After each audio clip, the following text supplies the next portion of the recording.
Okay guys, so today I just want to tell you how to tackle your hamstring tightness. And hamstrings can be the bane of your life in that so many people have tight hamstrings and they increase your risk of hamstring injuries, and they also have an effect on all your mechanics, your lower back, everything like that. We want to be aware of them from a holistic perspective, and I notice when I'm treating that very commonly you won't just have tight hamstrings. You'll notice that people are tight through their quads as well. They often have hip flexor issues. It's almost like a biomechanical little mix of issues. But we want to talk about specifically targeting hamstrings today. So we'll have a look at anatomy first. And we'll just get Ange down. So basically, hamstring, guys, comes from your ischial tuberosity, so high up here. They also originate from your linea aspera through your femur, and then they come in and then insert in onto your tibia and on your fibula as well. So basically, there's four heads to your hamstrings. On the inside, you've got your semimembranosus, semitendinosus, and then the lateral ones, you have your biceps femoris, and you have your longus and your brevis that come out through here. So we'll have a look at how to stretch those. And most people will just target hamstrings really sort of generally, in that they'll just do a hamstring stretch. And this is basically Ange with the stretch band, just taking the muscle up.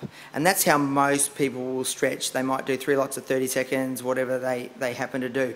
What I like to do is actually bias the muscles, because I'm always thinking not of a linear, like one muscle. I'm thinking of the body as a real three-dimensional structure.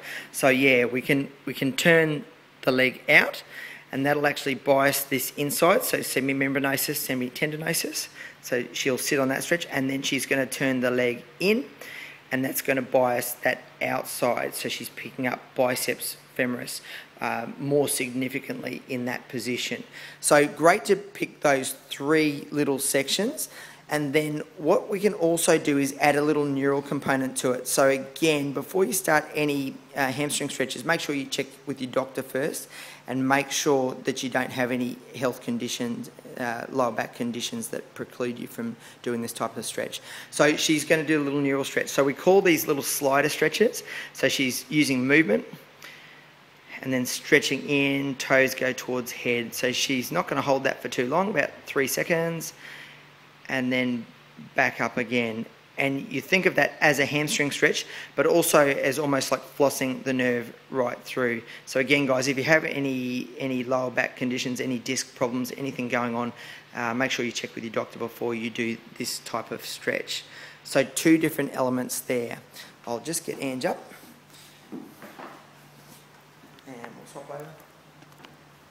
So great to think of your hamstrings very holistically. Think about the inside, your semimembranosus, semitendinosus. Think about the outside, your biceps femoris, with those 2 heads as well.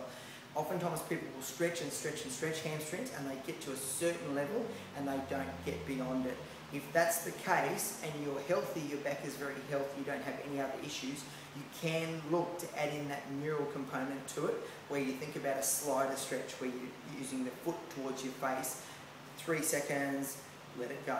And you might do about 8 of those. So I like 3 lots of 30 seconds with hamstring stretches, and with my neural stretches, I'll usually aim for about 5 to 8 of those short little 3-second types of stretches.